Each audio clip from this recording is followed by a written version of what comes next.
The following video was recorded June 20th of 2023. Thank you for watching.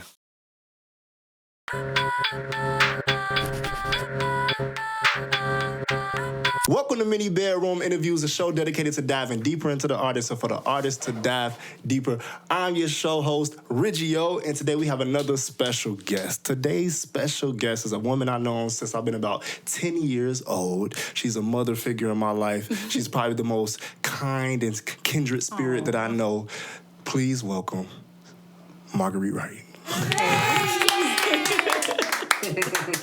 Thank you. I'm so excited to be here. And I'm glad you're here because I've been trying to have you on the show for like the past 2 years. I've just been thinking about it for so long. Feel famous. Not as right. You is. A little piece of you been in every single episode because of our Tupac and Biggie That's so cool. pictures. That is so cool. Yeah, so I'm so glad that you actually manifested before us today. Nice. Where are you from? I'm from Detroit, Michigan. Detroit, Michigan. Mm-hmm. How was Detroit, growing up as a little girl? Now that I think back on it, it was like, okay, I was born in the 60s, so as a little girl, Malcolm X was being assassinated, Martin Luther King being assassinated, and the Vietnam War, all these things were going on. But for me, I was a happy-go-lucky little girl playing my Barbie dolls, and I didn't have no idea the world was like it was. That is crazy. That means you must have had like a good environment around you. I had a great environment. My parents were loving. I was the baby in the family. I'm the youngest, so it was great. You the baby? I had a great childhood. I would have never known that. I didn't know you was the baby. Yep, I'm the baby. Because my sisters are much older than me. I have one brother. Actually, it's just me and my sister now. My other two siblings are deceased. Yeah. But they were 14, 16, and 20 when I was born. Are you serious?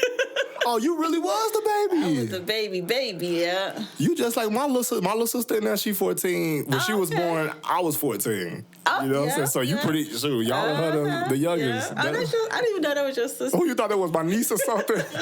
She thought that was my undercover daughters. I didn't realize, Yeah, no, but that's so cool. So what is your first, actually, before I get into it, when it came down to your upbringing in Detroit and, you having a good surrounding around you, did anybody at all influence you artistically? Because I know Detroit is known for, like, the music and everything. Yeah, but, like, I think Detroit is very artistic, not just music, a lot of artists, a lot of all types of art. Yeah, I would have never known. Oh, yeah, definitely. And my mom, she was a seamstress, so she was always making clothes. She could knit and crochet, and both of my sisters were into, seamstress too. So I'm around them all the time, fabric, and they cutting up fabric and everything. So I would save the fabric scraps and start making my Barbie doll clothes. Oh, that's cool. So I didn't think of it as creativity back then. It was just my environment. Yeah, so you already had like a creative aura just around you. Mostly the sewing and knitting and all that stuff. Yeah, that's so cool. So what's your first memory of you actually drawing? That's a good question. I have been drawing since I can remember. Even before, I was just telling the boys the other day, I can remember I couldn't read yet, but I would write up a story. I would draw pictures, probably little stick people almost, and the story would be in my head. So I would tell my parents, you want to see my story? I could tell you because I couldn't write the story. I could just draw it. Yeah. So I remember doing that. That's crazy. And it was stick figures. It was just, I was a baby, little. I wasn't even in school yet, I know. Do you feel like that was the beginning of your art journey, or do you feel like you started your artist journey like a little bit later on? I feel like the way my environment was, like I said, with my family already being creative, and I used to love to draw, and they just encouraged me. They were like, oh, yeah, here's some paper, here's some crayons, here's some paint. They motivated me. So it was just like a natural thing. That's nice. That's real cool. What thinking back on those times, what do you feel like was your favorite thing to draw? Did you have a favorite thing? I always liked to draw. Well, of course, since I was around fashion, when I got older, I remember trying to design my own fashions. Oh, that's cool. Yeah, See, I ain't know that. I designed a lot of, in my head, I was, making gowns and dresses and bathing suits. I would just draw them up. Yeah. And then as I got a little older, my sister would say, oh, I'm going to try to make this. This is cool. Because she loved to make her own patterns and stuff. And she would actually make some of my designs. Oh, that's so cool. I ain't know you was in a fashionista. When you are artist, I think you always thinking of creative ways to do stuff, whether it's clothes or anything, Nice. What inspires you the most as an artist? Right now, what is something? Well, let's think when you really start to do it more consistently. Like, what was your inspiration then, and how has that evolved over time? That's a good question. Now, when I was young, it wasn't too many. I wasn't around other artists or any other kids who liked to draw. I felt really unique, like different, because I was the only one drawing. So, but all my friends, family, and parents, girl, oh my God, you drew this? Yeah. Oh, draw me one. So I'm drawing stuff for people, and so that's what kept me motivated. Because all my friends, they got me Reed. You can draw so good. Draw this, draw that. So I would start drawing stuff for people, not for money and nothing. I would just, draw stuff. Because you just knew how to do it. And then I even remember I had a neighbor.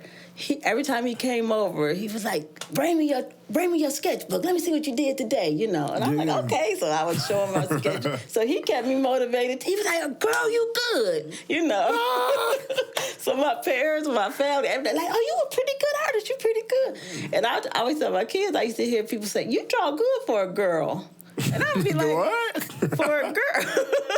Girls can't draw, What does that even mean? I know, that's what I used to say, but that was the 60s and 70s. So. Yeah, so back then it was your environment, it was the people around you that was like keeping you going. And how do you feel like that evolved? Is it the same way now, or has it turned into something else? What's your inspiration? Oh, that's a good question. Now, I had to mention this. I had an aunt who worked somewhere. She would always bring me a stack of paper because, back then you wasn't buying fancy art supplies, but she was like, here's a stack of paper, because she knew I liked to draw. Yeah. So people was giving me paper.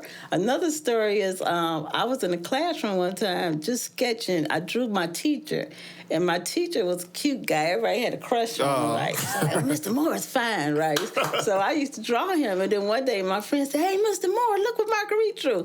I was so embarrassed. I was like, I can't believe she actually showed him the picture that I drew of him. Yeah. But the next day, he bought me a thick sketchbook. He gave it to, and all the girls were like, "Dang, Mr. Moore bought you a sketchbook." I know you was the talk of the town after that one. You was the talk of the class. Because everybody thought he was fine anyway. He turned around and bought me a sketchbook. Crazy. That is wild. So stuff like that was all, inspirational. And then what is it nowadays? So, of course, time goes on. I did major in college in art. I was a graphic design major. Beautiful.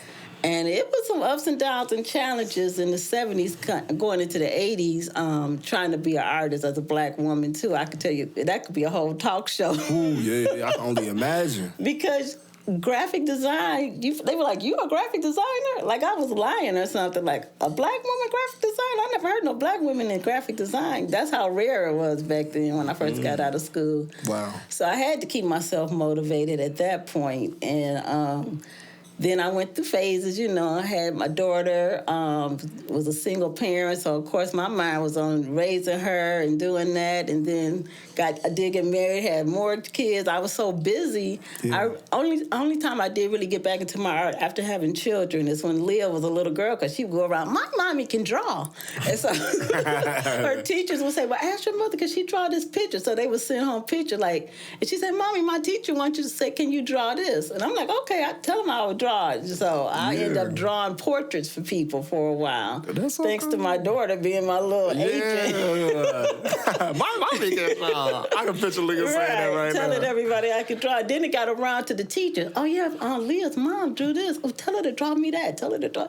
So I ended up drawing pictures, like portraits. I was selling, and I did it in charcoal. Nice. So it's crazy. So it's saying like a constant inspiration for you was always people just knowing that you could draw, or just being like, pushing you It to was keep an doing it. inspiration and it was a challenge. The reason I even chose art because as a major in college, that's all I could imagine myself ever doing is being an artist. Yeah. But when I got to school I went to, which was a majority white school, I was the only black girl in the whole entire graphic design department. Wow. And the teacher did not support me at all. She was not a supportive person. Are you It serious? seemed like she was out to discourage me the whole 4 years. Was she white or black? She was white. Wow. She was very discouraged. She came with an oppressive energy. She came with a bad, impressive energy. That is wow. But I endured all that, still graduated and stuff. Beautiful. And then, you know, had to get out there and, like they said, they kept telling us you're going to have to hit the pavement once you graduated. Because back then you had to go door to door passing out your resume and trying to get your foot in the door. Mm-hmm. And I did have one this was a white professor. He loved my art, but he said, Marguerite, I'm going to be honest with you.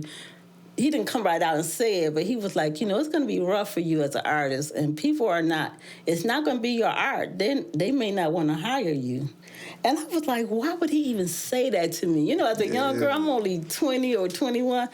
I was very confused why he would even say that to me. But then when I did actually had to hit the pavement, I said, oh, now I see why he was trying to prepare me for what it is out there. It was rough. It was hard. I can only imagine how that was. I can only imagine, like, what was it like when you first hit that pavement? Like, what was that experience like? Because you said it was rough. So, like, what was your first experience of it being?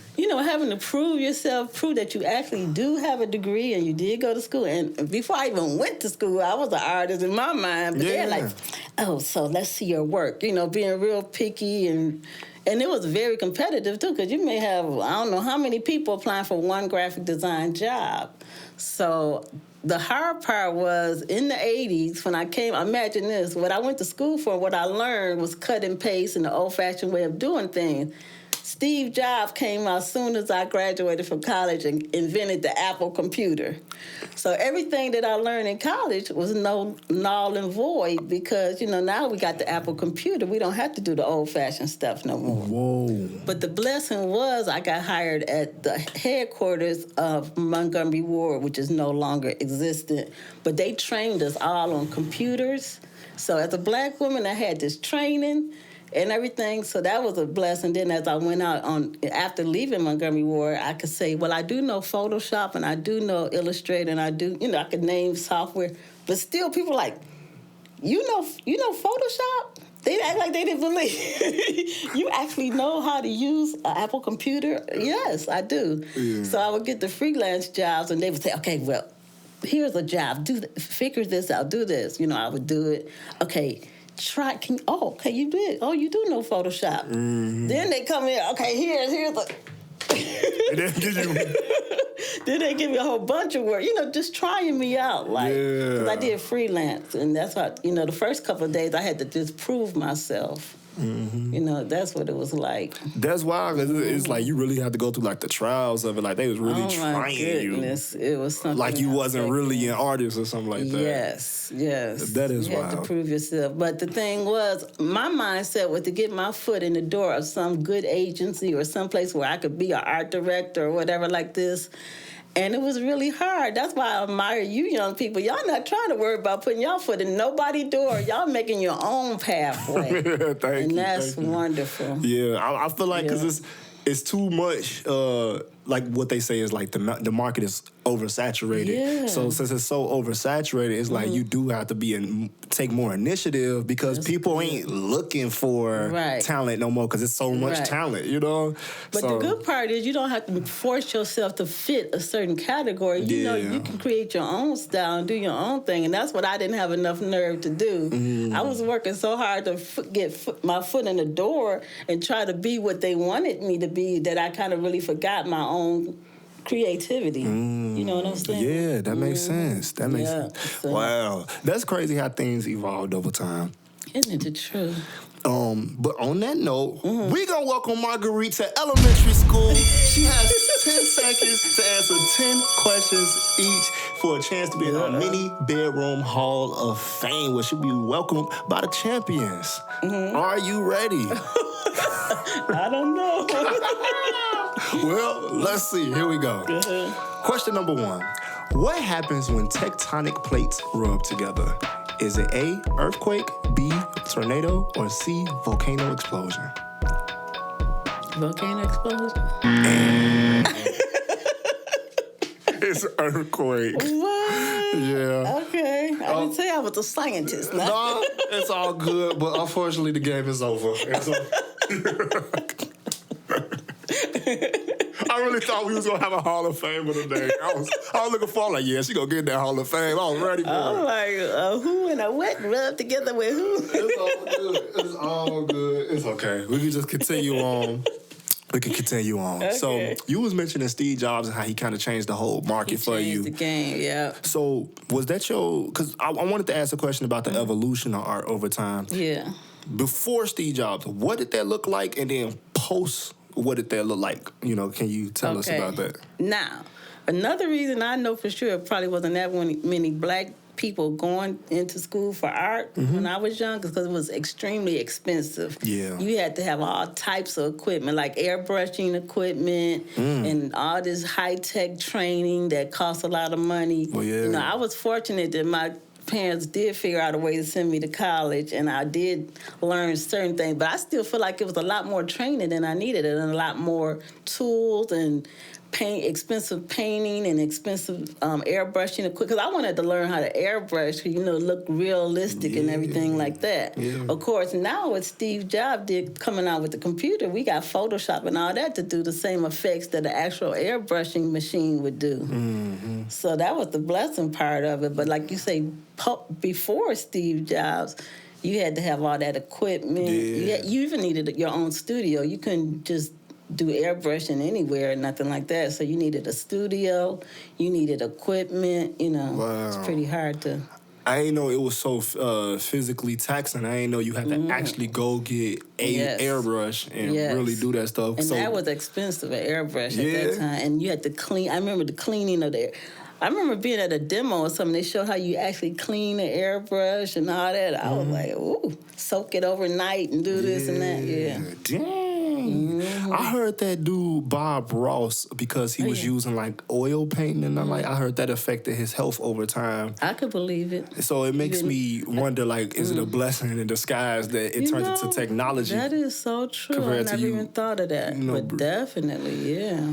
So who came first? You know, I wouldn't know. Who came first? Was it Bill Gates or Steve Jobs during that time? And was Steve Jobs the bigger? It was a rumor. I don't know if this was accurate or not. That Steve Jobs and Bill Gates were friends. They both had was in somebody's garage coming up with ideas, and then they parted ways, and both of them came out with their own version of software. So that was the rumor I heard, but I don't even know if that's true or not.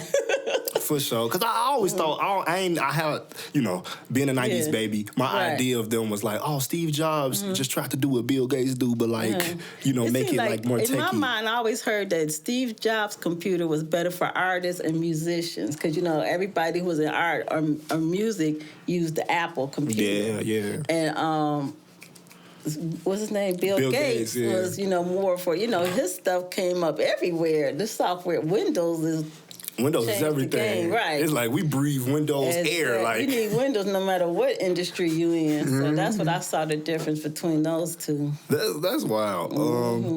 So what would you say your personal style as an artist is, or your genre, however you want to categorize it? What do you feel like yours is? Because I see you do a lot of like realistic art, like the Tupac and Biggie. I love to draw faces for whatever reason. I don't know why, but I love portraits and faces. Yeah. And the game changer for me was digital art. You know, the boys taught me that. My sons taught me digital art. I had no idea what that was, because when they were little kids, I'm like, stay out of my art. Y'all stay out of my, you know, stuff. Yeah. Please, Mama, can I just use one pencil or whatever? And I said, okay, go ahead, use one pencil. So as they got older, they started really going into my art stuff. And then when they got bigger, started doing digital. I'm like, wait a minute now y'all got to teach Mama how to do that. Like, I'm trying to learn that now. Right, teach me the digital art. So I love the digital art. That's so cool. Realistic, and I love children's book. I do children's book illustrations. So I love the playful kitty type stuff. Nice. Speaking of children's book, I know you're working on one right now. Can you tell us more about it? Just bring us into that world. Well, this is back to my children's teachers. Amaz had this one teacher for 3 years, actually. She was his third, I think, second, third, and fourth grade he had her as a teacher. So we got really, really close. Her name is Mrs. Sophia Tibbs. Oh. And I'm putting her name out there because she's going to be a big-time children's book Okay, Sophia. author. She is very talented. Her book that we're doing now is excellent. It's about a flower. I think it's called Flower in a Jar. Yeah. And it's a beautiful, I hope I can really describe it with my art in the way that she described it with words of being in this enchanted forest. And she has this little elf. And he falls in love with a little flower that just, for her playmate to have fun and be with in this enchanted forest. And he loves her so much, he captures her and put her in a jar. Whoa. So when he put her in a jar, then that changes the whole thing. She starts to fade away, and the whole beautiful enchanted forest starts to crumble without her being out there. Yeah. Wow. So I can't tell you the end, but but that's it's super, a beautiful story. Yeah. Mm-hmm. And I know you said that you was also when did you say you was working on something like with rappers or something like that? Oh, I'm doing a coloring book. I do color sheets. Yeah. And I have an Etsy page, so you can download my color sheets for like $1 and, give it to your kids to color. Nice. So I figure I put a whole hip-hop thing together with Biggie and Tupac and Salt and Pepper and all my favorite 80s rappers all the way up to today. Nice. So I personally, since I've known you, and I know you because we both go to the house of Jacob, yes. you know what I'm saying? We really in the Word and, reading the Bible. Do you feel like the Word of God has played a role with your inspiration, with your art? Do it play a role at all in your art? I think it just plays more of a role of me being faithful and through all the challenges, you know what I'm saying? As a black woman artist, if it weren't for the Word of God, I don't know if I would have stuck with it. I might have gave up because I had, even working at Montgomery Wards, I had some challenges there, with prejudiceness and everything. But you see what happened to Montgomery Ward. The Lord shut them down. Oh, for real? I didn't even know. They are no longer in existence. Wow. But they were ruthless. Wow, that's messed up. They was pretty ruthless. So with that being said, what's one thing you would tell your younger self, like if you had to think back to those younger days of you starting as an artist? Tell my younger self. Yeah, oh my goodness. I was thinking about a 10-year-old you, but forget that, the 20-year-old you when you was just coming out and you was just trying to get your foot in the ground. I think I would have said, stop concentrating so hard about trying to get my foot in some door of some agency and start my own agency. Run my own business. Because now I do run my own business as a massage therapist, and I have my, online art. Yeah. And I'm very happy, very satisfied working for myself. Yeah. After all those years of trying to force my foot through the door of all these companies and stuff. Yeah. See, that's so inspirational, and I know that that independent spirit that you got has spread it, even like with Malachi and Amaz and Ira and everything. That's true. Yeah. My husband is a self-employed too. So between us, the boys didn't think twice about it. Yeah. Where does that come from? That independent and wanting to just be your own boss thing. Where does that start from? Well, like I say, in the 80s, it was rough. They didn't want to let a sister do nothing. I had 2 incidents where I applied for an art director position. Right. Mm-hmm. One was at Montgomery Ward, and they were like, "You're applying for an art director position?" And I said, "Yeah. Here's my resume." And we've never had any black women in that position.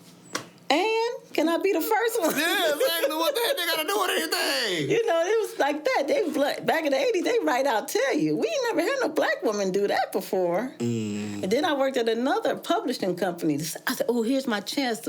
They said there's an opening for art director. Put my resume in. Somebody else told me the same thing. We've never had a black woman in that position. Like, why are you even applying? Yeah. That's crazy that they was... Exactly. I believe it, though, because even still today, I know it's 2023, but it's a lot of discrimination still. It's still out there. It's just not as, directly to you. It's not. And I think that's a good thing about the internet, because you can come out with a sharp... Like, say you have a T-shirt company. they don't know if you black, white, or whatever. They just know you got some sharp T-shirts on the website. Yep. So I love that about the internet. Yeah, it's like you can be anything, you know what I'm saying? And if people you don't want really care either. They're not going to be that discriminative. If you got a if it's good, it's good. Right. It's just like when I became a massage therapist. That's what I love about being a massage. They don't care if you black or white. They just want a good massage. As long as it feels good. Right. That's all they care. Yeah, that's so I guess that's my progression from dealing with all the racism and everything to now. That's good. So what is 2023 right now? What do you feel like are your plans, or what are your plans for 2023?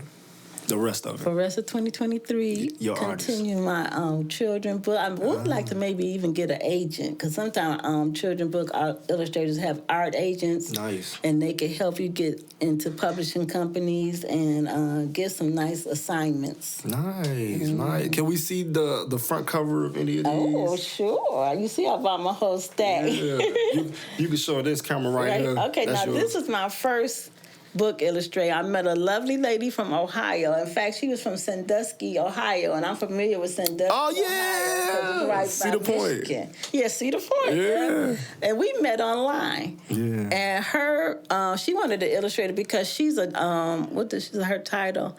She's a certified is that what? No, she said she became a certified. She works with a family, like placing children, we call it DCFS here in Illinois. She did that for Ohio, and she wanted to help young children who maybe been touched inappropriately and things like that. Yeah. So she put together a whole little workbook.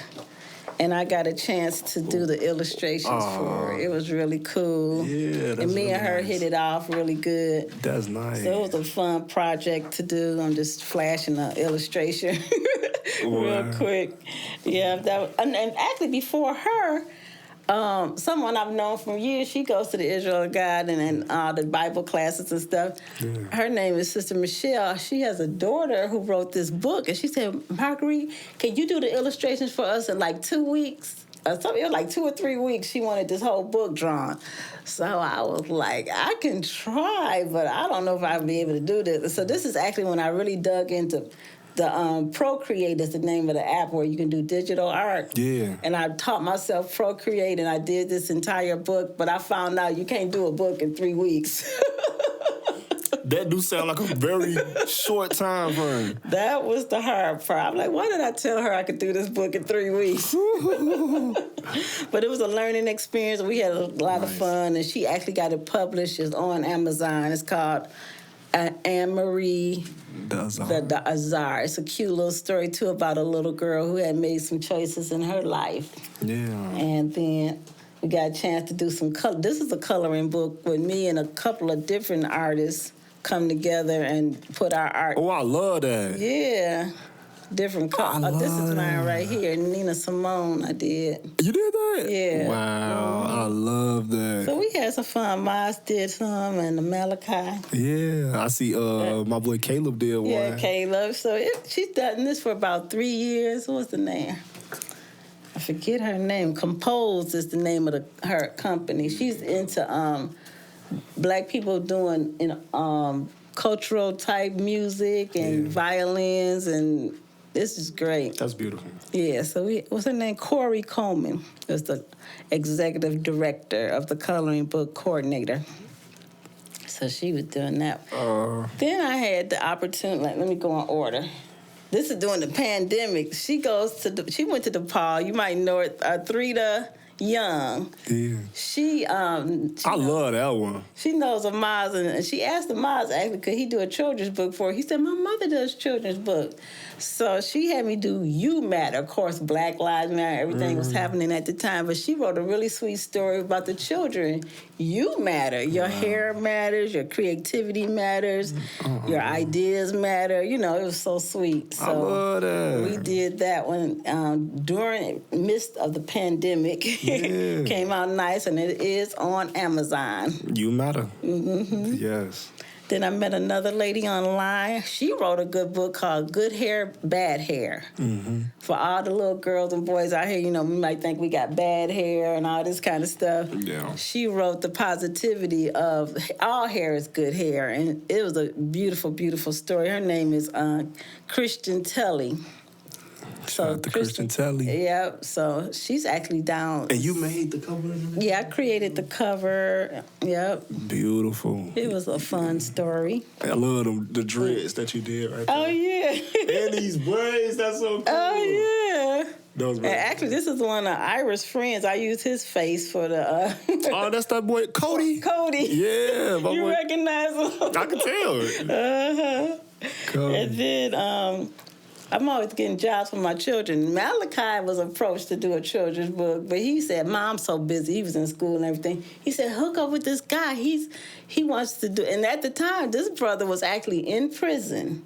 But he was communicating to me through his girlfriend and everything, and we pulled this book together. Wow. He got out right in time, right after prison, and this story is very moving. He says it's inspired by his life, Wow. you know, and he talked about how because he wore locks and he didn't have that much money to wear nice clothes and everything, that people automatically assumed he was like a bad kid or whatever and get in trouble. But he wrote this book called The Janitor, No Such Thing as a Bad Kid, and it's based on 3 children and their experiences of, you know, people might think they're bad, but just certain things are going on in their life.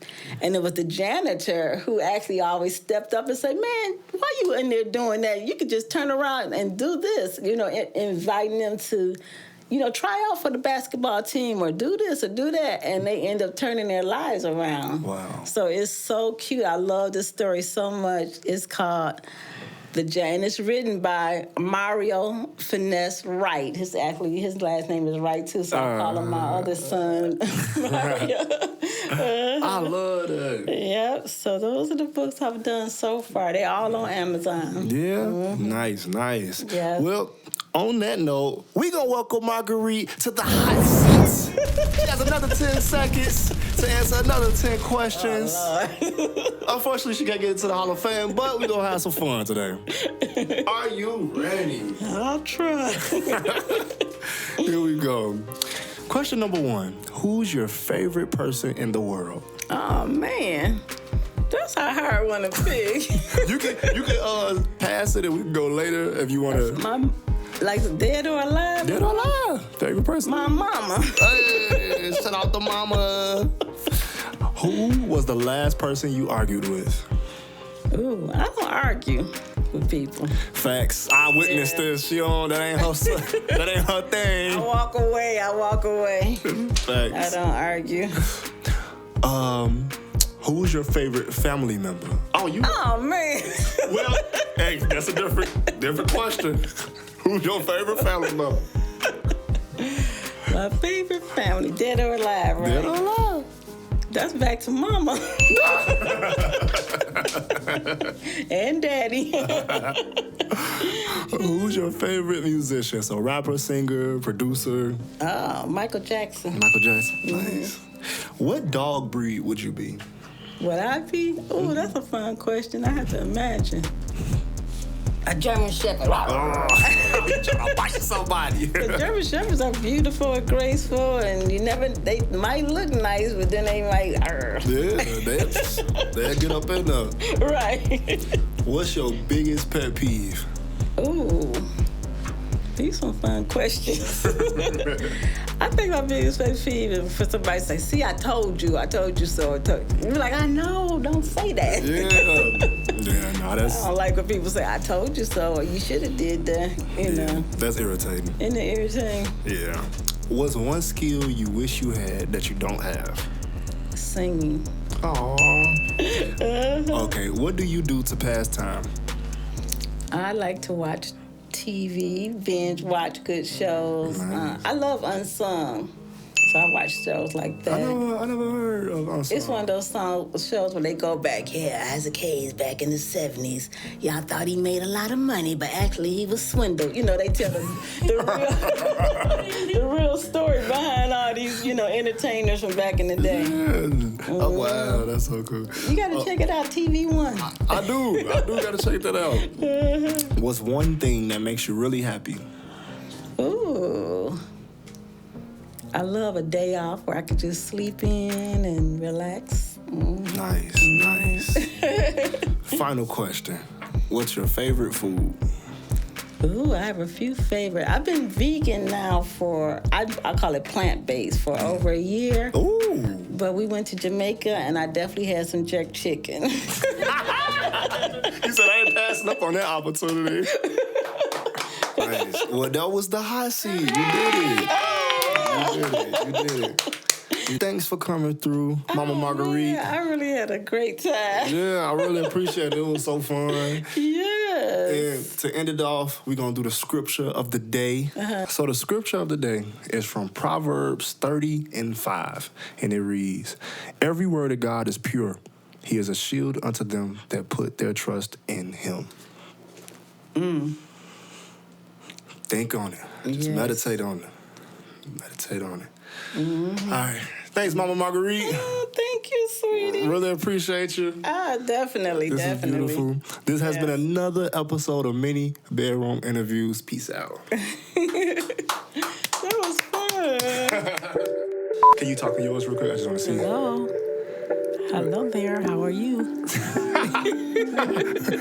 You talk so soft. We're going to do the scripture of the day.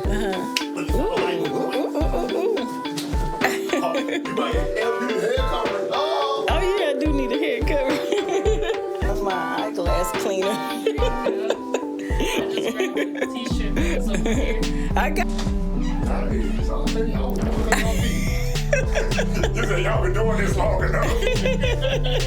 We know how to make do. Just reached into her bag of chips. Came out with something.